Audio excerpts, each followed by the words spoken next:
पाकिस्तान में बड़े बड़े खुदकुश धमाके उतरे, उनकी सीसीटीवी फुटेज आ गई। पाकिस्तान में बड़े बड़े हमले हुए, उनकी सीसीटीवी फुटेज आ गई। हाई प्रोफाइल मर्डर्स हुए, जहाँ जहाँ पे मौजूद थी वहाँ से सीसीटीवी फुटेज आ गई। पाकिस्तान में जराइम को पकड़ने में सीसीटीवी ने बहुत मदद की। और अब तो जो बंदा आया था हमला करने के लिए, उसे कत्ल भी कर दिया गया। उसके ख़ानदान बल्कि पूरी कौम को बुला के तफ्तीश भी कर ली गई। उन्होंने जाके बता दिया कि ज़हनी तौर पे नॉर्मल नहीं था ये बंदा, और ये कमज़ोर आदमी था, ये स्ट्रेस मैनेजमेंट का इनका इशू है, इनकी फैमिली में और लोगों को भी ये प्रॉब्लम है। और ये सादा बंदा था, तो पता नहीं अब वो किस चक्कर में आ गया और कैसे जाके उसने ये अटैक कर दिया। लेकिन मामला ये है कि सीसीटीवी फुटेज छुपाने की ज़रूरत क्या है? ऐसा क्या है जो आप छुपाना चाहते हैं? ऐसा क्या है जो आप बताना नहीं चाहते? ये बताना चाहिए। लेकिन जितनी देर ये छुपाएंगे उतने सवाल उठेंगे। बहुत मुमकिन है कि सीसीटीवी फुटेज ये मुकम्मल तौर पे साबित कर दे कि ये शख्स आया और इसका प्लान था कि ये जीएचक्यू के ऊपर हमला करेगा, और जीएचक्यू पे कब्जा करने के बाद आवाम को कहेगा कि आओ आकर कब्जा कर लो, मैंने काबू कर लिया जीएचक्यू को। हो सकता है इसके दिमाग में ये हो और ये झंडा लेकर जीएचक्यू पे गाड़ने के लिए जा रहा हो पीटीआई का, कि मैं पीटीआई का झंडा जीएचक्यू पे जाके लगा दूं। बहुत मुमकिन है, ये भी हो सकता है। लेकिन सीसीटीवी फुटेज देना आप, उससे ये बात साबित करें। और अगर सीसीटीवी फुटेज में वाइस वर्सा कुछ और निकल जाता है कि ये मासूम आदमी था, कहीं और जा रहा था, कोई झगड़ा हो गया, वहां गोली चल गई और उसके अंदर ये मारा गया, तो ये एक अलग ही कहानी निकल आएगी।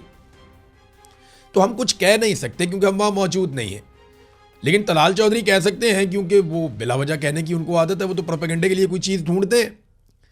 मामला यह है कि हुकूमत प्रोपेगेंडा करने की बजाय इसकी सीसीटीवी फुटेज जो है वो मंजर आम पर लेकर आए, जैसे बाकी तमाम हाई प्रोफाइल केसेस की सीसीटीवी फुटेज मंजर आम पर लाई जाती है। अब नाज़रीन, बहुत सारे टाउट्स हैं, दरबारी सहाफ़ी हैं, वो लोग ये बयानियाँ बना रहे हैं। ज़्यादातर जो एस्टेब्लिशमेंट के करीब समझे जाते हैं जर्नलिस्ट, वो ये बयानियाँ बना रहे हैं कि जनाब हुकूमत से मईशत नहीं चल रही, हुकूमत निज़ाम को नहीं चला पा रही, अवाम बहुत नाराज़ है, हुकूमत सियासत भी नहीं कर पा रही, लिहाजा एस्टेब्लिशमेंट हुकूमत को फारिग कर देगी।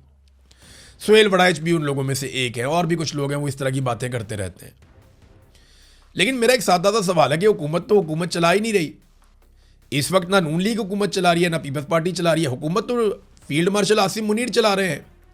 वज़ीर ख़जाना भी उनका है, वज़ीर दाखिला भी उनका है, और बाकी वज़ीर सारे उनके घर पे पानी भरते हैं। वज़ीर आज़म भी उनका है, वो हाथ से पकड़ के तो वज़ीर आज़म को चलाता है, चाहे खाना काबा में क्यों ना हो, चाबी वाला वज़ीर आज़म मिला हुआ है। तो आसिम मुनीर की रिस्पॉन्सिबिलिटी है। अगर पाकिस्तान नहीं चल रहा, पाकिस्तान की मईशत नहीं चल रही, पाकिस्तान के हालात बदतरीन हो रहे हैं, दहशतगर्दी बढ़ रही है, तो ये रिस्पॉन्सिबिलिटी आसिम मुनीर साहब की है। तो इस मरतबा हुकूमत को घर भेजने से बेहतर है कि एस्टेब्लिशमेंट अपने गिरेबान में झांके और उन लोगों को घर भेजे जो एस्टेब्लिशमेंट की जानिब से बैठ के हुकूमत चला रहे हैं। रिस्पॉन्सिबिलिटी तो उनकी है। इस मरतबा मलबा दूसरी तरफ डलना चाहिए। हर मरतबा सियासतदानों पे मलबा डाल के निकल जाते हैं। नवाज शरीफ इतना नालायक नहीं है जितना आप उसको बना रहे हैं। बेशक नवाज शरीफ ने बहुत करप्शन की है, बेशक नवाज शरीफ ने एस्टेब्लिशमेंट के जूते पॉलिश करके बार बार इक़्तिदार लिया, बेशक नवाज शरीफ ने अभी अपनी बेटी को वज़ीर आला और अपने भाई को वज़ीर आज़म बनाने के लिए बहुत ज़्यादा कंप्रोमाइज़ किए। बेशक नवाज शरीफ कितना भी नालायक हो, लेकिन इतना नालायक नहीं है ये जो अभी कर दिया पाकिस्तान के साथ। ये फील्ड मार्शल आसिम मुनीर और उनकी टीम का कारनामा है। हालात आप चेक कीजिए ना, मैं आपको एक चीज़ दिखाता हूँ, बल्कि आपको सुनाता हूँ। ये पाकिस्तान का वज़ीर दाखिला और वज़ीर ख़ारजा, ये दोनों हैं। ये दोनों ने टोपियाँ पहनी हुई हैं और कौम को टोपी पहना रहे हैं। ये एक वज़ीर ख़ारजा है पाकिस्तान का और एक वज़ीर दाखिला है पाकिस्तान का। इसहाक डार जो नवाज शरीफ का दायां बाजू है, और मोहसिन नकवी जो आसिम मुनीर का राइट हैंड है। अब इन दोनों की बातें आप सुने ज़रा। दोनों ने टोपियाँ पहनी हुई हैं और दाता दरबार पे खड़े होकर क्या कह रहे हैं, ज़रा इनकी बात सुने आप।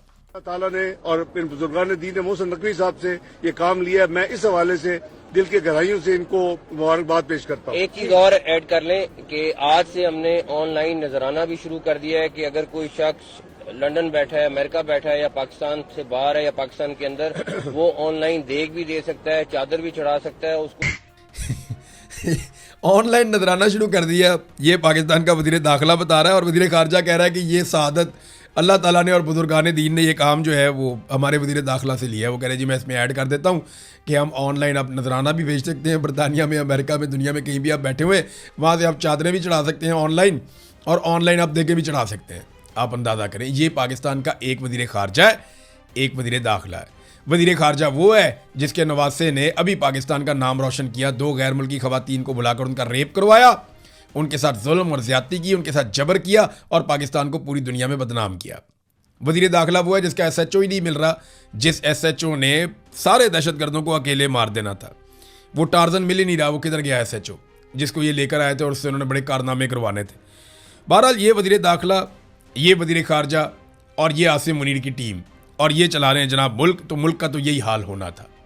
अब आ जाए नाजरीन एक और ख़बर की तरफ। ये खबर ना इम्पॉर्टेंट है, छोटी सी चीज़ है लेकिन है बड़ी इम्पॉर्टेंट। अकबर एस बाबर, जिसका ये दावा है कि वो एक अहम तरीन आदमी है पाकिस्तान तहरीक इंसाफ का, और बानी जो अरकान है पाकिस्तान तहरीक इंसाफ के जिन्होंने इसको बनाया था शुरू में, ये उनमें से एक है, इसका ये दावा है। और इसी आदमी ने केस किया फॉरेन फंडिंग का भी, और इसी आदमी ने केस किया पाकिस्तान तहरीक इंसाफ के ऊपर जो इलेक्शन है उसके बारे में भी। और इसी आदमी की वजह से काजी फ़ायद ईसा को ये मौका मिला कि उसने पाकिस्तान तहरीक इंसाफ से सिकंदर सुल्तान राजा के साथ मिलकर बल्ले का निशान छीन लिया। ये पाकिस्तान के बहुत बड़े बड़े मुजरिम हैं, इन्होंने बहुत तबाही फेरी है। अचानक से अकबर एस बाबर ने एक स्टेटमेंट दिया और उसने ये कहा कि इमरान खान का मुझे जेल से पैगाम आया कि जब भी जेल से बाहर आया तो सबसे पहले आपके घर आऊँगा। अब ये मुझे समझ नहीं आ रही कि ये इन्होंने क्यों कहा। देखें, जेल से इमरान खान का पैगाम वैसे तो रुका हुआ है, लेकिन अकबर एस बाबर को मिलता है कि जेल से बाहर आकर सबसे पहले आपके घर आऊँगा और वो अपने इख्तलाफात इमरान खान साहब से दूर करें। क्या वजह क्या है, इनको क्या मालूमात मिली हैं या क्या शक इनको गुजरा है? क्योंकि अकबर एस बाबर उन लोगों में से एक है जिसकी नस्लों को पाकिस्तानी माफ़ नहीं करेंगे। जो पाकिस्तान के अंदर जुल्म और बर्बरियत की बुनियाद रखी गई, उस बुनियाद के रखने में ऐसा दिखाई देता है कि एस्टेब्लिशमेंट जो जो चाहती थी वो मवाद अकबर एस बाबर ने प्रोवाइड किया। यानी इन्होंने वो ग्राउंड बना कर दी जिस ग्राउंड के ऊपर पाकिस्तान तहरीक इंसाफ को बहुत बड़े बड़े धचके लगे। पाकिस्तान तहरीक इंसाफ इनको ओन नहीं करती, आप दुनिया में जहाँ मर्जी ले जाएं, तहरीक इंसाफ इस आदमी को मुंह भी नहीं लगाती, लेकिन ये तहरीक इंसाफ का मामा बन गया और इसने हर जगह के ऊपर केसेस किए, दरखास्तें दी, और इसकी दरखास्तों की बुनियाद के ऊपर पाकिस्तान तहरीक इंसाफ को नाकाबिले तलाफी नुकसान पहुंचा। अब लोग इससे नफरत करते हैं पाकिस्तान में, मैं आपको कैटेगोरिकली कह रहा हूँ, इसको आप ले जाएं पाकिस्तान में जहाँ मर्जी ले जाएं, लोग इससे बहुत नफरत करते हैं पाकिस्तान में। इसे ऐसी क्या मालूमात मिली कि अब ये उस नफरत से बचना चाहता है और भागना चाहता है। देखें, इमरान खान साहब की जेल में तबीयत के हवाले से अलग अलग किस्म की खबरें आती हैं। फिर एक ऐसी खबर दी जाती है, अफवाह उड़ाई जाती है कि खुदा न खास्ता इमरान खान को कुछ हो गया। अब ऐसे माहौल में अकबर एस बाबर अपने आप को क्यों इमरान खान का हमदर्द और इमरान खान को क्यों अपना करीबी साथी साबित करना चाहता है, मैं इस बात को यहाँ पे छोड़ रहा हूँ। क्योंकि जो कुछ आजकल हो रहा है ना, जिस तरह सुहेल वड़ाइच ने पैंतरा बदला है, जिस तरह कुछ और लोगों ने पैंतरा बदला है, इसी तरह ये जो अकबर एस बाबर ने किया, ये सारी चीज़ें अगर आप प्लस माइनस करके देखें तो कोई पिक्चर अच्छी नहीं बन रही। और इमरान खान साहब की मुलाकातें लगातार उनकी फैमिली से बंद की गई हैं। तो क्या इससे फ़र्क पड़ता है कि अगर एक मुलाकात करवाई जाए और वो उनकी सेहत के हवाले से मुकम्मल इत्मीनान करके आएँ, तो मुलाकातें तो बिल्कुल ही बंद हैं। नाज़रीन, स्ट्रीट मूवमेंट जो है वो चल रही है, लेकिन उसके आगाज़ से पहले जमरूद बाज़ार को बंद कर दिया गया, पुलिस ने वहाँ पे बाज़ार बंद करवाया। मेरा सवाल ये है कि ये कौन सी स्ट्रीट मूवमेंट है जिसमें बाज़ार बंद करवाया जाता है?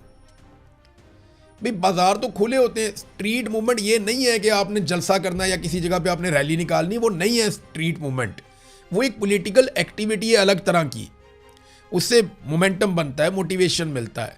स्ट्रीट मूवमेंट कहते हैं कि हर गली मोहल्ले में आप पहुँचें, हर दरवाजे को आप दस्तक दें, हर शख्स तक अपने पैगाम को लेकर जाएं,